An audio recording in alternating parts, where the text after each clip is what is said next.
புதுக்கோட்டை மாவட்டம் கீரமங்கலத்தில் மொய்விருந்து விழா விமரிசையாக தொடங்கியுள்ளது. தகவல்களோடு செய்தியாளர் முத்துப்பழம்பதி நம்மோடு இணைகிறார்.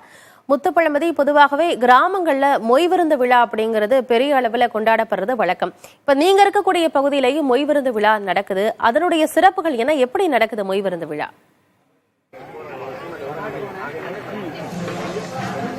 ஆனந்தி, மற்ற கிராமங்களில் நடக்கிறது வேறு. புதுக்கோட்டை தஞ்சை மாவட்ட எல்லை கிராமங்களில் வந்து நடக்கிற மொய்விருந்து விழாக்கள் என்பது வேறு. இது காலங்காலமாக கலாச்சாரம் சார்ந்த விழாவாக காலங்கள் கடந்தும் இன்றளவும் இந்த விழாக்கள் நடத்தப்படுகிறது. இது ஆரம்ப காலகட்டத்தில் தஞ்சை மாவட்டம் பேராவூரணியை ஒட்டிய பகுதியில் வாழ்வில் நலிவடைந்தவர்களை மேம்படுத்துவதற்காகத்தான் இந்த விழாவை வந்து தொடங்கியிருக்காங்க. அதன் பிந்தைய காலகட்டத்தில் பார்த்தீங்கன்னா அதன் புதுக்கோட்டை மாவட்டத்தின் எல்லை கிராமங்களான மேற்பனங்காடு தொடங்கி கீரமங்கலம், கொத்தமங்கலம், குளமங்கலம், பனங்குளம், வடகாடு, மாங்காடு, நெடுவாசல், அதை தாண்டி ஆலங்குடி வரைக்கும் இந்த மொய்விருந்து விழாக்கள் சென்றிருக்கு.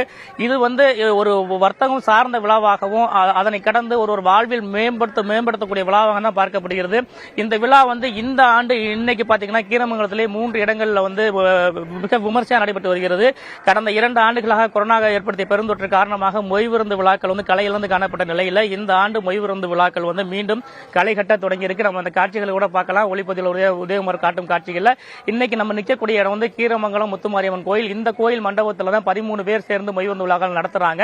அந்த 13 பேருக்கு மொய் செய்வதற்காக 130க்கும் மேற்பட்ட கிராமங்களை சேர்ந்த மக்கள் ஆர்வமோடு வந்து காலை 10 மணி முதலே மொய் செஞ்சு வராங்க. அந்த காட்சிகள்ல பாருங்க நீங்க.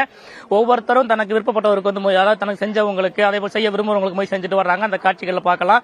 இது இப்ப கூட மொய் எழுத வந்த ஒருத்தர் இருக்காரு, கேட்போம். ஐயா, இந்த மொய்விருந்து விழா என்பது என்ன? இது கலாச்சாரம் சார்ந்து காலங்கள் கடந்து நீடிப்பதற்கான காரணம் என்ன?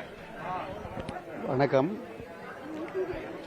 இந்த மொய்விருந்து நிகழ்வு வந்து இடையில தொய்வு ஏற்பட்ட நிலையில இப்ப மீண்டும் வந்து புத்துணர்வு பெற்றிருக்கு. அது காரணம் என்னன்னா, இந்த மொய்விருந்து வந்து அவர் சொன்னது மாதிரி ஒரு வட்டியில்லா கடனா நமக்கு வந்து கொடுக்கறாங்க. அதை வச்சு நல்ல நிலைக்கு வர்றதுக்கு இது ஏதுவா இருக்கு. சில பேர் என்ன பண்றாங்க, அந்த தொகையை வாங்கி தனக்கு ஒரு நிறுவனத்தில் முதலீடு பண்றாங்க, அல்லது ஒரு வீடு கட்டுவதற்கு அதை வந்து முதலீடாக பயன்படுத்திக்கிறாங்க. இப்படி வந்து நமக்கு வந்து ஒரு பேர் உதவியாக நம்முடைய, அதாவது இக்கட்டான சூழ்நிலையில மற்றவங்களிருந்து ஒரு நிதியை திரட்டி அவங்க வந்து தனக்கு ஆக்கப்பூர்வமான செயலில் ஈடுபடுவதற்கு உதவியா இருக்கு.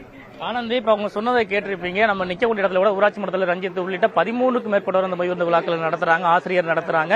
இந்த மொய்விருந்து விழாக்கள் என்பது ஒரு கலாச்சாரம் சார்ந்த விழாவாக காலங்கள் கடந்து இன்னும் நீடிக்கிறது. கடந்த 2 ஆண்டுகளாக இதில் ஒரு பின்னடைவு ஏற்பட்டாலும் இந்த காலகட்டத்தில் மீண்டும் மக்கள் வாழ்வு செழிக்க தொடங்கி இருப்பதாகவும், இனி வரும் காலங்களில் வந்து மொய்விருந்து விழாக்கள் கடந்த காலத்தை போல மிக மிக விமர்சையாக நடைபெறும் எனவும் இந்த பகுதி மக்கள் தெரிவிச்சிருக்காங்க. ஆனந்தி, தகவல்களை வழங்கியமைக்கு நன்றி முத்துப்பழம்பதி.